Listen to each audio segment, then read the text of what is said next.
Irmãos, eu vou pedir para vocês abrirem, por favor, no livro de Salmos. Deixa eu tirar essa. Salmos. Nós vamos pegar o Salmo 119. Não vai assustar.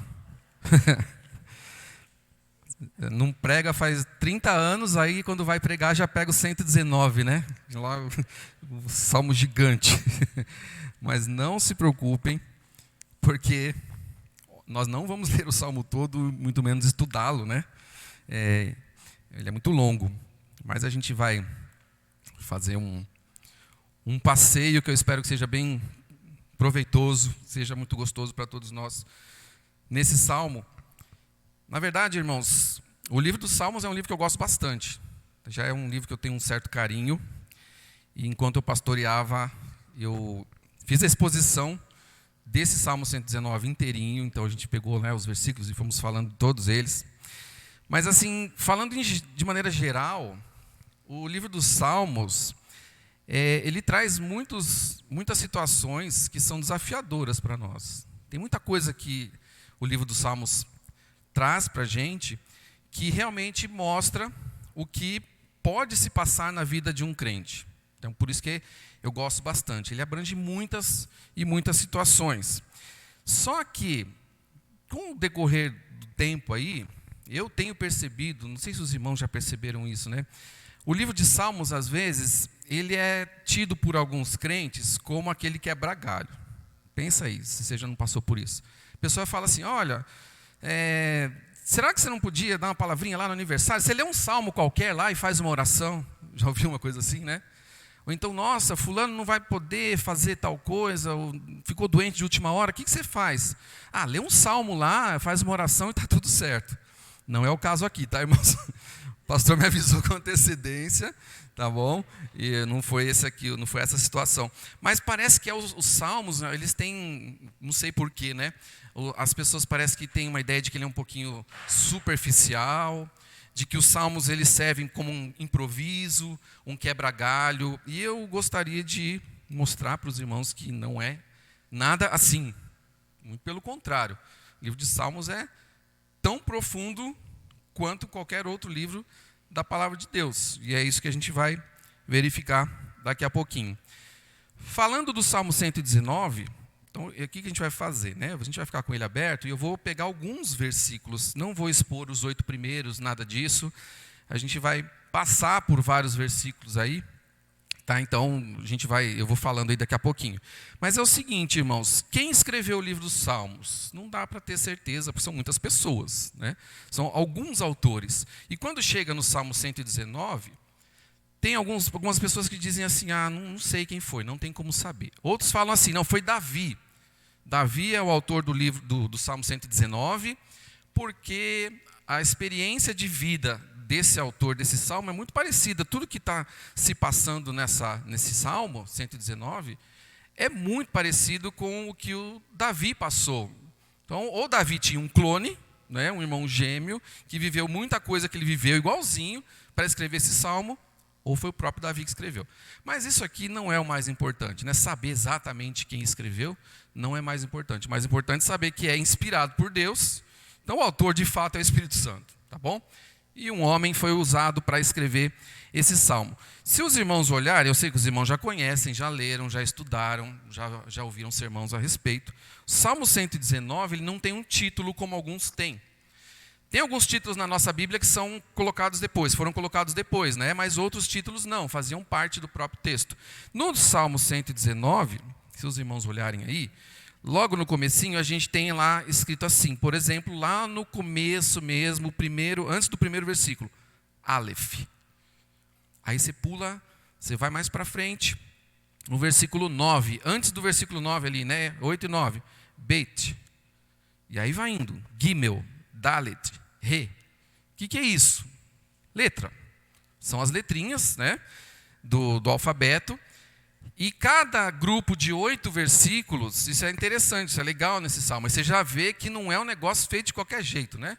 Cada verso começa com essa primeira letra. Então, os 8, claro, na tradução da língua portuguesa, isso não vai dar para perceber.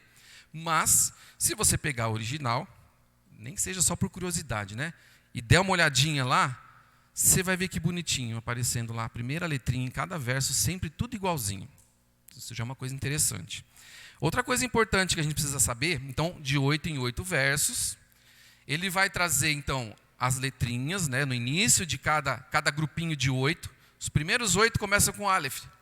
Os segundos 8 começam com Beit.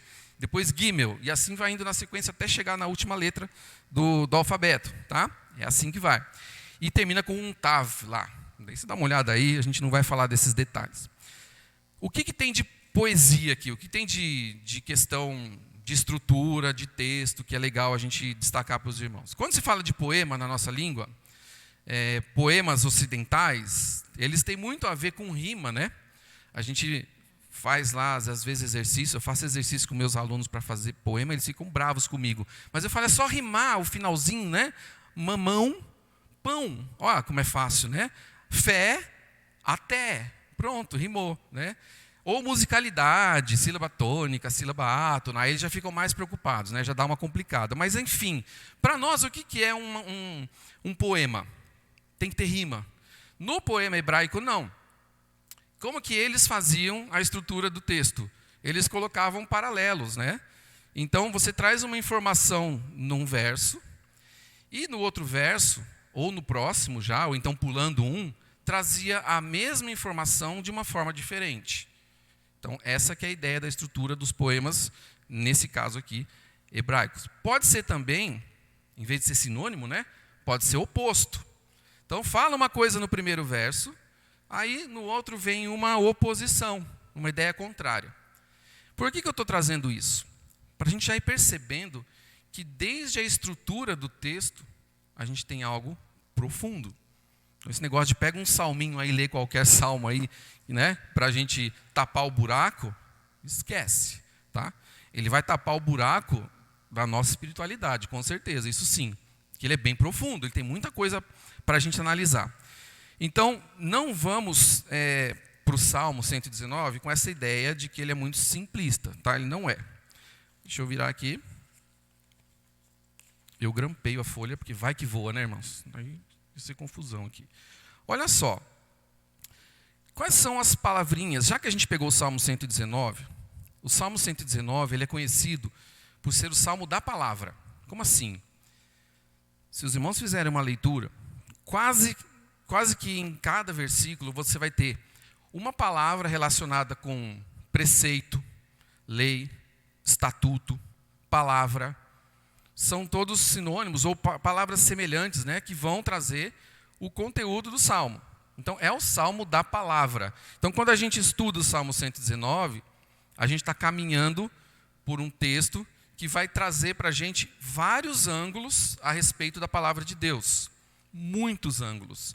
E nada superficiais. Tá? Então, eu coloquei aqui lei, mandamento, por exemplo, estatuto, palavras, testemunhos, preceitos. Tudo isso é uma maneira da gente analisar a palavra. Então, o Salmo 119 é o Salmo da palavra.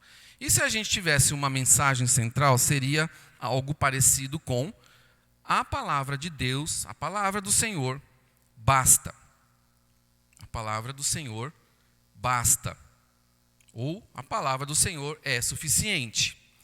Irmãos, nos dias de hoje é muito importante falar daquilo que é suficiente ou não. Porque a gente tem muita informação de tudo, de todo lado, na internet, na televisão, dos colegas de trabalho. A gente ouve informações de tudo quanto é lado. E nós acabamos, muitas vezes, até como crentes, nos perdendo um pouquinho. Por que a gente se perde? Porque a gente não caminha na palavra. A gente acaba seguindo por esses outros caminhos e aí realmente vamos nos extraviar. Então, o que nós faremos? Vamos caminhar pelo Salmo 119, olhando alguns versículos, para a gente tirar algumas lições. E os irmãos vão ver quanta coisa interessante tem aqui. Primeiro versículo que eu vou destacar para a gente é o 119, versículo 9. Então, pedir para os irmãos darem uma olhadinha comigo aí. Diz assim, eu estou aqui na NVI, tá? Então se tiver alguma diferencinha aí da sua, É uma questão aí da versão. Como pode o jovem manter pura a sua conduta, vivendo de acordo com a tua palavra?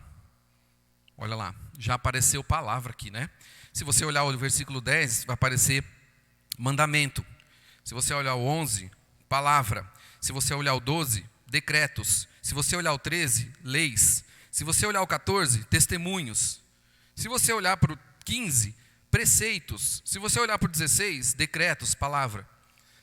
Lembra que eu falei? Em cada um dos versículos, ou quase, ou você tem alguma palavra que pode ser relacionada com a Bíblia, com a palavra de Deus, ou você tem uma ideia relacionada a isso. Então, você quer saber a respeito da palavra de Deus no livro dos Salmos, vai para o 119. Bom, diz aí o seguinte, né? Vou ler de novo. Como pode o jovem manter pura a sua conduta, vivendo de acordo com a tua palavra? Irmão, só esse versículo já daria para a gente expor muita coisa, mas a gente vai andar um pouquinho rápido porque são vários, tá?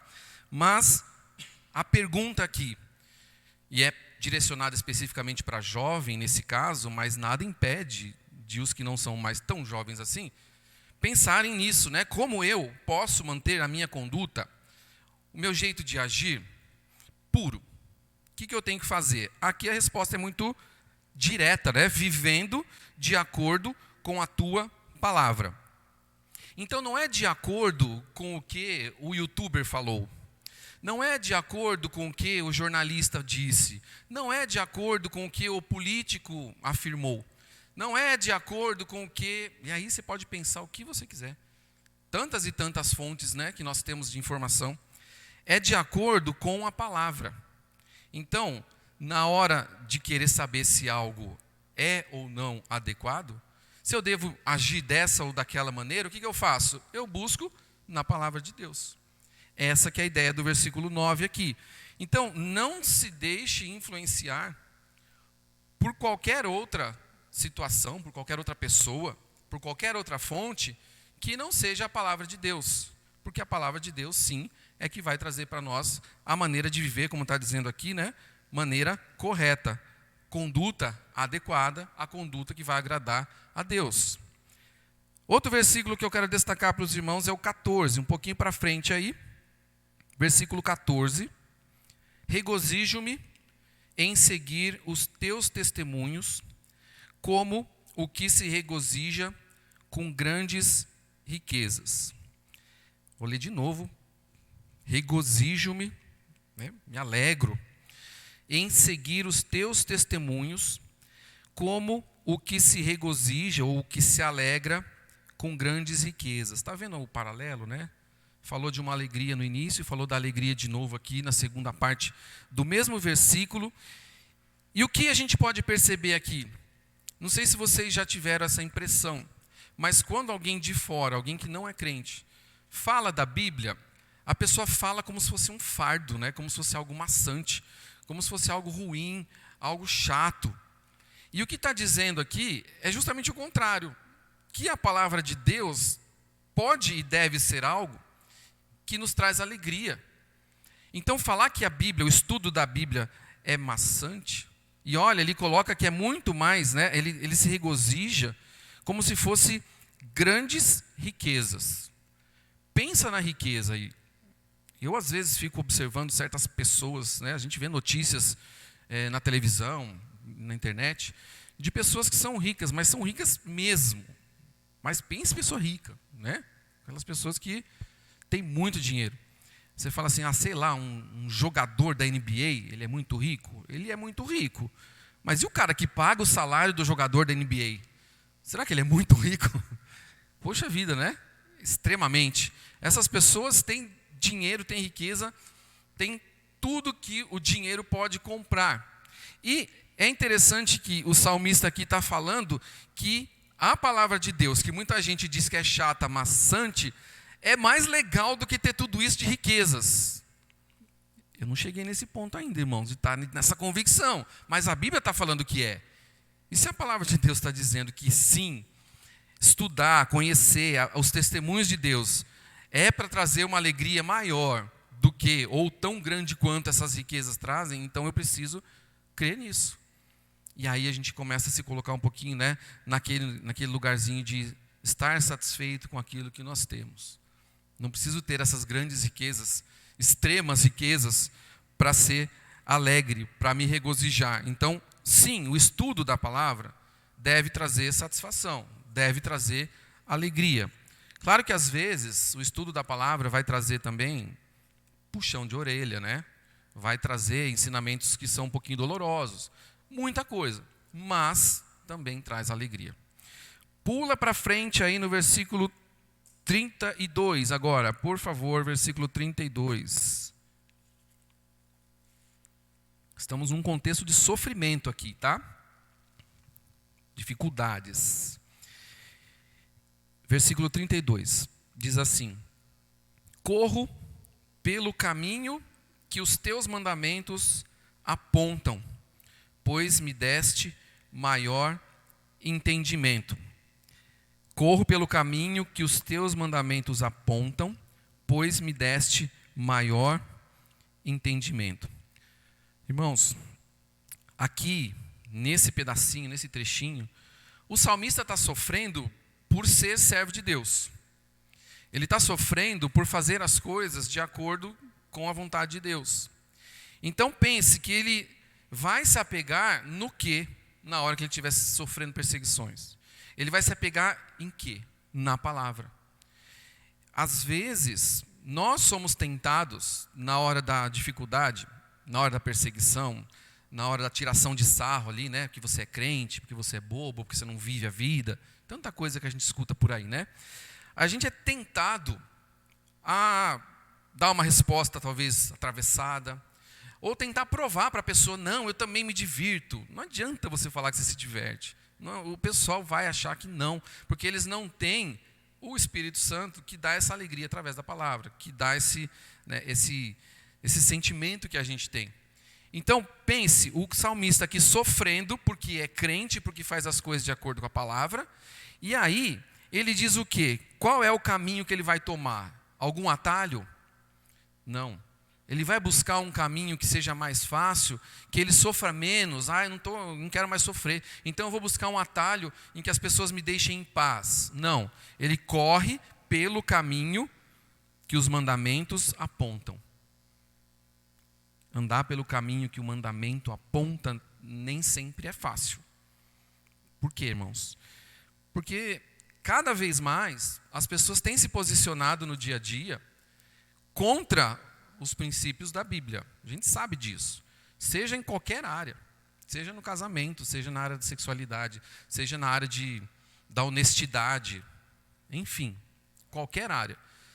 Todo mundo tem direito de fazer o que quer, cada um tem a sua liberdade. Se para você a verdade é essa, para mim não é, não tem problema. Vamos nos amar, vamos nos respeitar. Não é assim que eles falam? Parece bonito, né? Só que falta o filtro da palavra de Deus aí. Então, o que o salmista que sofre por ser realmente um crente, o que ele faz? Ele não olha para os lados, ele corre nesse caminho que a palavra de Deus indica. Seja o caminho que vai ser mais doloroso ainda, ou não. Não importa. E ele diz, pois me deste maior entendimento. A palavra de Deus, o próprio Deus nos dá esse entendimento, essa compreensão das coisas. Então, sabendo o que a Bíblia me ensina, o que a Bíblia, como ela me direciona, eu vou então por esse caminho e eu vou tranquilo. Eu não me deixo levar pelas situações dos outros. Então, correr sem pegar atalho. Outro versículo, 49. Pula mais para frente aí. Versículo 49. Estamos na letra Zain, né? Olha que bonito já. Chegamos na letra Zain. 49. Lembra-te da tua palavra ao teu servo, pela qual me deste esperança. Nesse caso aqui, o salmista fala assim, olha, me ajude a lembrar, me ajude a perceber que a esperança está na sua palavra, está no Senhor. Me ajude a perceber que essa esperança, que eu muitas vezes esqueço, está sempre aqui. Ela nunca desaparece. Quem erra sou eu, porque eu esqueço. Porque eu procuro esperança em outros lugares. Mas aqui o versículo deixa muito claro, né? Que a palavra ao servo é que dá esperança. Irmãos, quantas vezes a gente é tentado, né, a buscar uma esperança em alguma outra situação qualquer que não seja a palavra de Deus. Eu não sei como que os irmãos estão vivendo essa questão de política. Ano que vem tem eleição. E aí a gente fica naquela, vai votar em quem? Vai melhorar, vai piorar? Quem que vai ficar, quem que não vai ficar? O que nós vamos fazer? E às vezes a gente pensa, se fulano ganhar vai ser melhor, né? Se fulano ganhar vai ser pior. Ganhando fulano, Beltrano, irmãos, a palavra é a mesma. A Bíblia é a mesma. A esperança que a gente tem que ter não é nessas pessoas, é na palavra. Isso deve dar um pouquinho de alívio para nós. Isso deve trazer um pouquinho de tranquilidade, ou muita tranquilidade para nós. O fato aqui, irmãos, é que se ele pede para lembrar, Deus, me ajude a lembrar. É porque a gente se esquece. E aí, como que eu faço para lembrar? E aí é o desafio do crente, né? Precisa ler. E como é difícil, né, irmãos? A gente acha tempo para tudo. Mas na hora de pegar para ler a palavra de Deus, eu confesso que essa semana eu li a palavra de Deus como nunca, né? Por quê? Porque eu tinha que pregar. Agora, e na semana se você não tem o compromisso de pregar, como é que é? Fica mais tranquilo, mais relaxado, né? Lembra de abrir a Bíblia? Não lembra? Hoje em dia está no celular, né? É mais fácil ainda, você pode abrir qualquer hora. E mesmo assim, às vezes passa a semana e cadê? Não fizemos nenhuma leitura. Então, o pedido aqui é para que essa esperança que está na palavra seja sempre trazida à nossa memória. E, irmãos, a gente precisa pedir isso para Deus também. O que mais? Versículo 49 que a gente viu agora. 52. Está parecendo bingo, né? 52. Ó. Lembro-me, Senhor, das tuas ordenanças do passado, e nelas acho consolo. Mais uma vez, né? O consolo, às vezes, está na segunda dose da vacina que vai chegar, se Deus quiser. Ou na primeira, para alguns, né? Que ainda não tomaram. Onde está o nosso consolo? É interessante que o versículo está dizendo para nós, né, que as ordenanças do passado é que trazem consolo. Claro que se a gente fosse estudar contexto, pegar a história do povo aqui, eles tiveram vivências com Deus que precisavam sempre voltar à memória deles. O povo de Deus teve muitas situações lá atrás que, olha como que Deus cuidou, olha como que Deus libertou, olha como que Deus agiu de maneira, né, milagrosa, grandiosa. Mas por que nós não podemos também olhar para trás e fazer a mesma coisa? Deus não fez nada na nossa vida? Ou como fez, né? E como faz? Então, eu também posso pegar isso aqui e olhar para o passado. E as ordenanças são para nós também. A palavra de Deus é para nós. Então, pega a palavra de Deus e busca. Poxa, se Deus fez aquilo, é o mesmo Deus, então Ele pode, do jeito dele, fazer o que Ele quiser. Ele também pode me consolar. E nos dias que a gente está vivendo, o consolo é algo que realmente está sendo muito necessário. O 54 aí diz assim: os teus decretos são o tema da minha canção, em minha peregrinação. Eu estava ouvindo um programa lá, que eu tenho uma coleção lá de CDs. Eu ainda tenho CDs, certo? Só que lá dentro do CD está gravado em MP3, então é mais moderno, tá bom? E aí é o estudo da Bíblia inteira, lá, o pastor Luiz Saião. E quando eu fui estudar, fui verificar o que ele falava sobre isso, e ele olhou, e nesse versículo eu achei interessante, porque ele disse algo a respeito do tema da canção. Os decretos são tema da canção dele, das músicas dele, que é o que a gente faz aqui. Então, o que a gente tira de lição? A arte, que faz parte da nossa vida também. A música, que faz parte da nossa vida também, que é tão interessante, que mexe tanto com as nossas emoções, né? Músicas mais agitadas no momento, a gente estava conversando, né, com o Glaucio, na hora de treinar, né, põe o rockinho lá para dar aquela agitada, para você conseguir fazer a coisa mais rápido. Ou você vai estudar, você pega uma música bem mais calminha. Ou você, não sei, precisa... Música que traz, dá sono, música que dá... Não sei, você vai pensar aí, cada música traz um tipo de sentimento. E aqui o que ele coloca é que a canção dele, o que ele reflete na hora da música, o que ele reflete na hora da arte, a temática da vida dele da arte dele é o quê? Palavra de Deus. Poxa, mas eu vou pegar decreto. Você já pensou pegar a Constituição do Brasil e fazer uma música? Como ia ficar bonito, né? Você pega um artigo tal lá da nossa Constituição e faz uma música e sai cantando por aí. Ia ficar horrível, né? Mas esses decretos aqui são diferentes. Nós estamos falando da palavra de Deus. Então, cantar essas coisas, e não é só aqui que aparece, né? A Bíblia fala que a gente deve cantar, a gente deve utilizar a própria palavra como cântico. Então, é interessante notar que até a parte artística é voltada para os decretos, que muita gente não quer saber. Deixa os decretos de Deus de lado. A gente canta aqui os decretos de Deus, e é tão gostoso. Por que muitos irmãos conseguiram cantar parte das músicas aqui fácil? Já cantou antes, ok, mas porque tinha a parte lá que era versículo, não tinha? Versículo bíblico. Então, se você conhece o versículo bíblico, você está cantando, você tem isso na sua mente, e isso faz bem. Olha que coisa interessante. Depois o versículo 67. Aguenta aí, irmãos, que estamos chegando. 67. Antes de ser castigado, eu andava desviado, mas agora obedeço a tua palavra. Ixi, agora tocou num ponto aqui que é complicado, né? Eu vou ler de novo, porque tem uma palavra aqui que é quase proibida nos dias de hoje, né? Antes de ser... Opa, não pode, né? Castigado. Antes de ser castigado, eu andava desviado, mas agora... Outra palavra que não pode usar. Obedeço. Obedeço a palavra. Obedeço a tua palavra. Irmãos, o ser humano, por natureza, ele já nutre no seu coração uma aversão, né?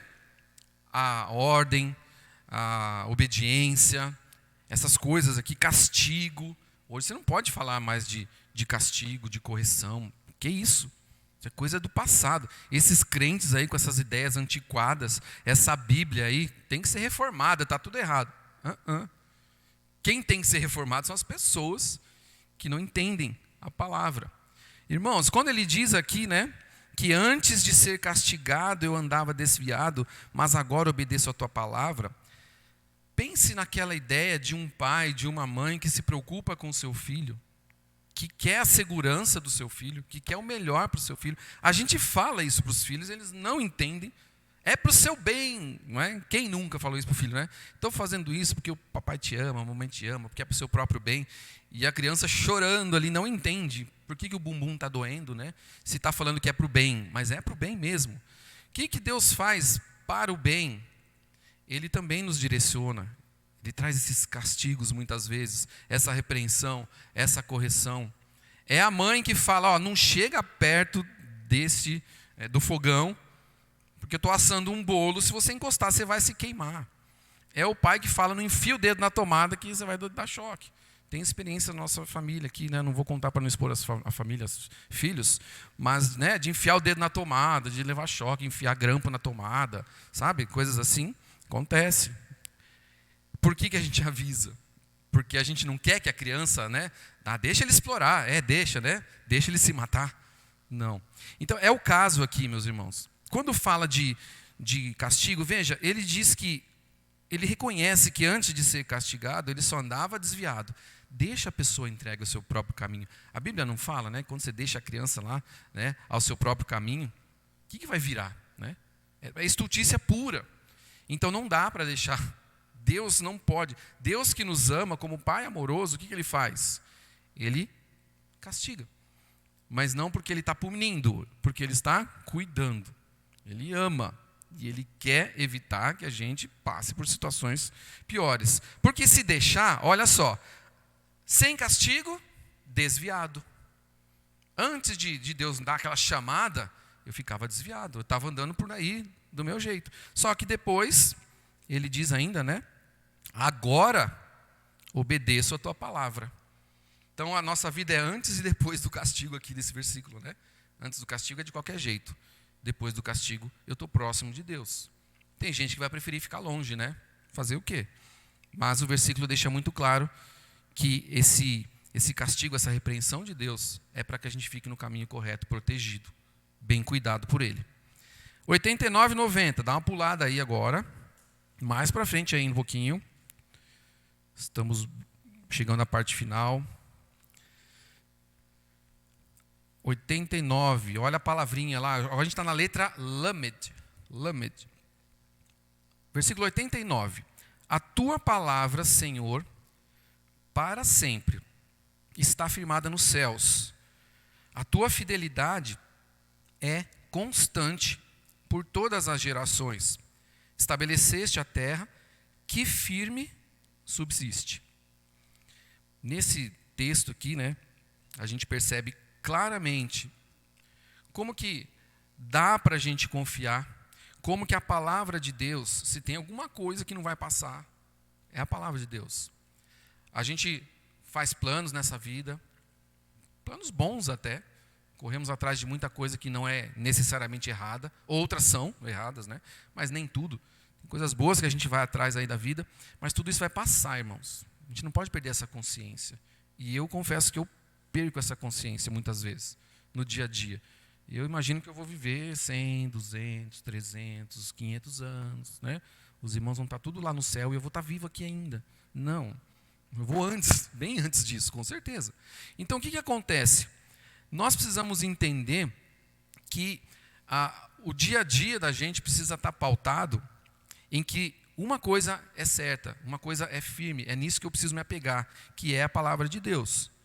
A palavra de Deus é para sempre. A palavra de Deus não muda. Agora, o meu gosto pessoal pode mudar. Eu posso mudar tanta coisa na minha vida, né? Posso mudar de profissão, as pessoas mudam, né?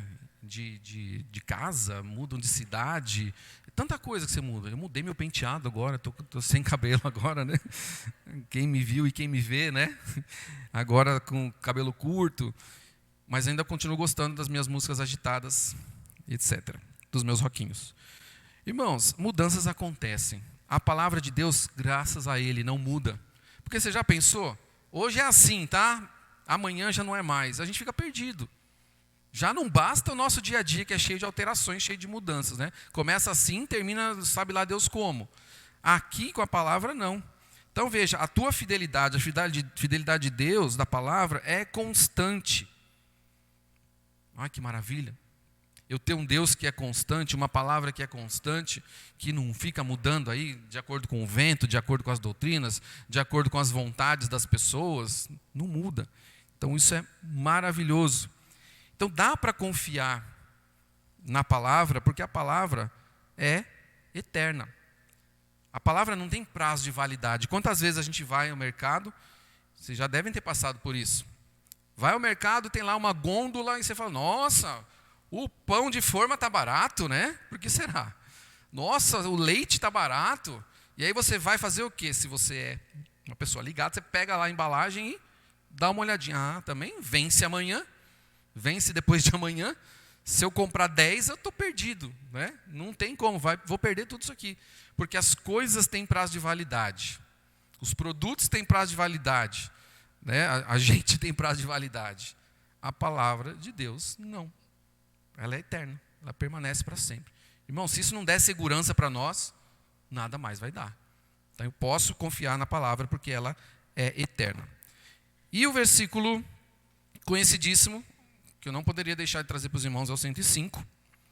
Vocês conhecem de cor. Versículo 105. A tua palavra é lâmpada que ilumina os meus passos e luz que clareia o meu caminho. Ou lâmpada para os meus pés é a tua palavra e luz para o meu caminho. Na versão que a gente mais conhece, né? Versão do Almeida. Então, é interessante esse versículo, porque a Bíblia, a palavra, é um guia prático que nos impede de tropeçar. A gente olha muitas vezes para esse texto, acha um texto bonito, e de tão batido que ele está, a gente não tem noção da importância do significado que ele tem e pode ter para a nossa vida. Mas eu sempre gosto de lembrar de uma vez que eu fui a um retiro, acho que eu já até comentei uma vez com os irmãos. Era adolescente, fui para um retiro, e o ônibus atolou. Estava chovendo, era de noite, e o ônibus atolou. Nem sei se vocês vão lembrar dessa época aí. Acho que a Lia lembra dessa época aí, desses retiros aí que a gente participava.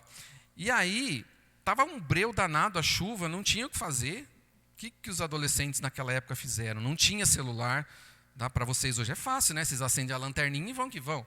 A gente não tinha lanterninha, não tinha mototáxi, não tinha Uber, não tinha nada, tá bom? E eu não sou tão velho assim, mas isso aconteceu faz, não vou falar, não faz muito tempo. É recente, é recente. Celular é coisa de ontem, né? Então, tá tudo certo. Irmãos, foi um negócio de louco descer todo mundo de ônibus, quem podia levar suas malas nas costas, e enfiava o pé no buraco, e você escutava, ai, alguém, né, tropeçou. Aí você escutava barulho no meio do mato, né? Você imagina aqueles ruídos, tudo escuro. De repente nós avistamos lá longe uma luzinha que era da casa que a gente ia ficar. Bem, sabe, lá longe, distante, falando, agora sim. E essa luzinha, irmãos, essa pequena luz, foi o norte. Foi o que guiou todo mundo até chegar na casa em que seria o retiro. E foi gostoso, porque os meninos dormiam num galinheiro adaptado e as meninas dormiam na sala. Então não reclamem dos retiros da nossa igreja, que são 5 estrelas, tá? Top, tá bom? Mas foi gostoso, tirando tudo isso. Por que essa historinha? Claro que depois que a gente chegou lá e a gente chegou mais perto da luz, a gente começou a se olhar e ver o estrago, né? A sujeira, barro até onde você não imagina, todo mundo sujo. Mas a luz iluminou ali de longe, né? Ela foi guia para o nosso caminho. A palavra de Deus é muito mais do que isso. Essa que é a ideia. Sempre que eu leio esse versículo, eu lembro dessa situação que marcou bastante a minha vida, tá? Então eu espero que os irmãos também possam lembrar disso. E o 127 para terminar, irmãos. É o último versículo para a gente encerrar hoje. 127. Eu amo os teus mandamentos mais do que o ouro, mais do que o ouro puro. Esse versículo aqui, ele pode ser trazido para nós da seguinte forma. Você pega aí essa parte que fala, né? Eu amo os teus mandamentos mais do que... E aí você coloca o que você quiser. Se para você é dinheiro, ouro, pedras preciosas, joias, coloca lá. Se para você é a sua família, se para você é o seu emprego, se para você é o seu videogame, se para você é o seu carro, se para você é a sua carreira, sei lá. Cada um tem aquilo que gosta demais, que valoriza demais, que fala, olha, se eu perder isso daí, realmente minha vida não será mais a mesma. O que você colocaria nesse lugar, né? E é triste porque muitas vezes, irmãos, eu não posso falar isso. Sendo sincero, eu vou olhar para esse texto, eu amo os teus mandamentos menos do que certas coisas. Se eu for ser sincero. Menos do que isso, menos do que aquilo. Mais do que aquilo outro, mas não tanto quanto deveria ser. Por que ele coloca o ouro e o ouro puro? Porque, poxa, era algo muito... Hoje é valioso o ouro. Naquela época também, muito valioso.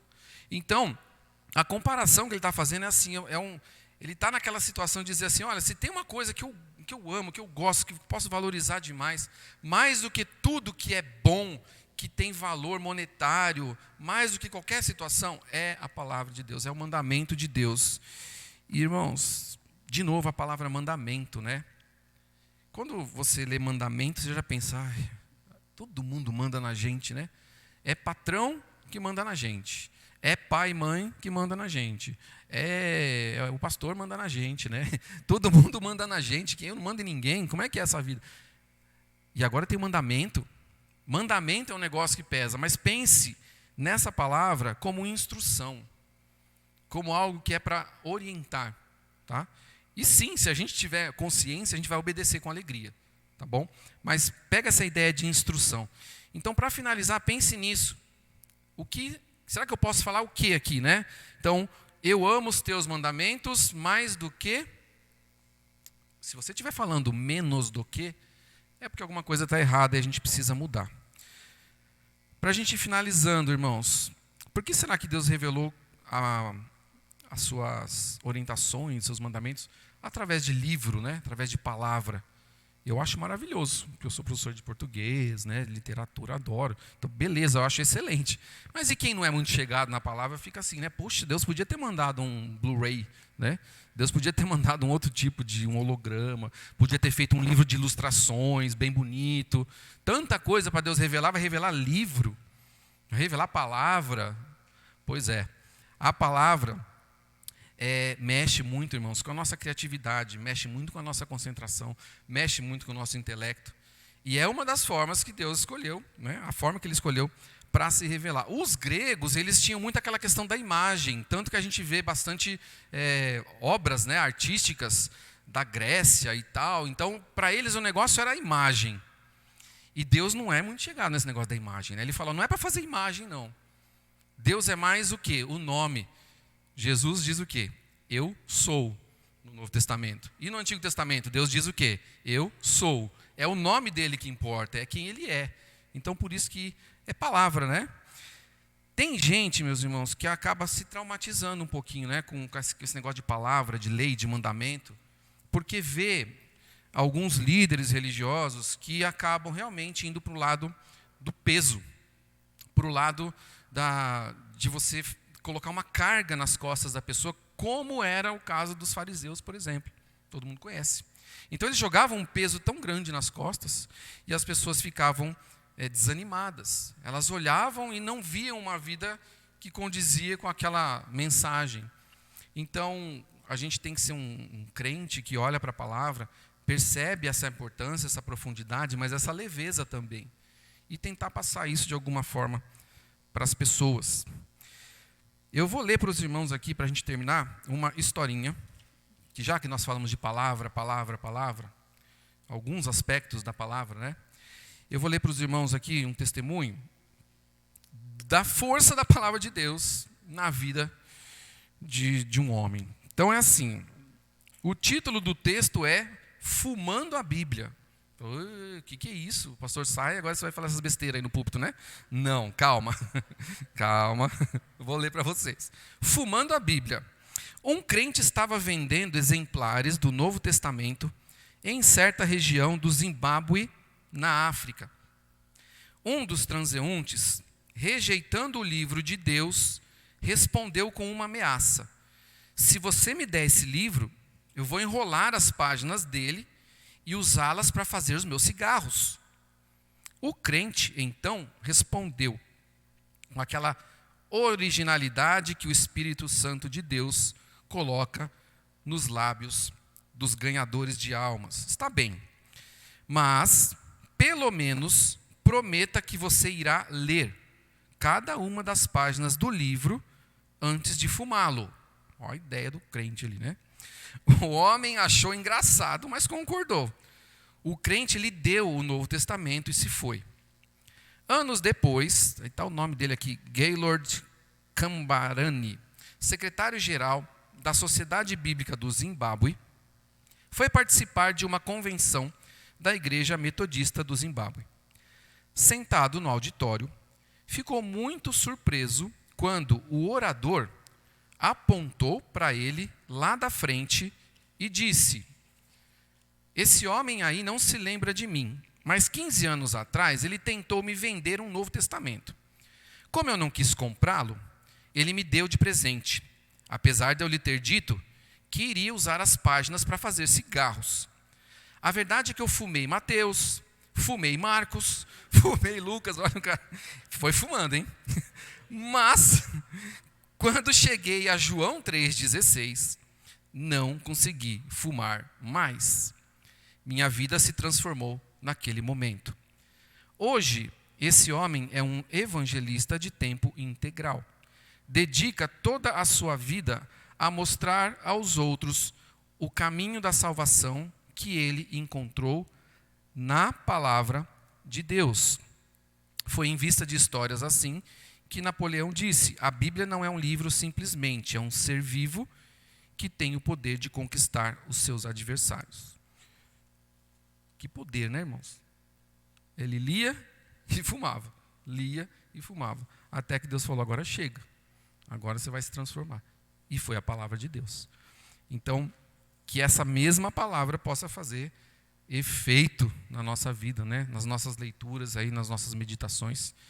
E que a gente saia daqui sabendo que a palavra é suficiente e que a gente não precisa buscar em nenhum outro lugar. Está tudo aqui. Vamos orar, irmãos? Senhor, obrigado por essa oportunidade, obrigado pela Tua palavra. Eu peço que o Senhor, com o Teu Espírito Santo, complete no nosso coração todos os ensinamentos que o Senhor tem, particularmente para cada um de nós e também como igreja, e que nós possamos valorizar a cada dia a Tua palavra e perceber, ó Pai, que ela atua, que ela é viva, que ela é eficaz, verdadeira, eterna, e que ela tem, Senhor, toda essa esperança e esse conforto que nós precisamos e os ensinamentos também. Obrigado, Senhor, por essa oportunidade, que o Senhor continue nos abençoando e nos protegendo no restante desse dia. Esse é o nosso pedido, nosso agradecimento. Oramos em nome de Jesus. Amém. Só para encerrar, irmãos, rapidinho, se você tiver com o seu boletim virtual aí, vamos dar uma olhadinha nos nossos avisos. Deixa eu ver aqui. Então, aqui a gente só reforça a questão da ocupação da igreja, agora 60%, né? Está aí 107 vagas. Mantendo sempre o distanciamento, como a gente faz, as máscaras, né, álcool, tudo bonitinho.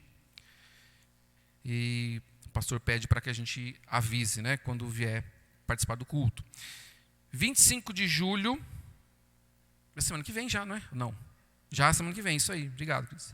25 de julho, semana que vem, o culto será às 18 horas, então, tá? Então, não haverá o culto pela manhã, porque tem aí, ó, a atividade, ó, de 23, agora eu aviso 3, né? De 23 a 25 de julho, o evento dos jovens e dos adolescentes de mandamentos. Agora vocês vão felizes para os demandamentos, tá bom? Todo mundo sossegado. Inscrições R$50 parcelado, aí vocês podem ou fazer o depósito, ou ver, não sei se é com o Andrés, não sei com quem ficou. É? Para fazer essa inscrição, tá bom, irmãos? Deixa eu ver o que mais aqui. 31 de julho, tarde das crianças.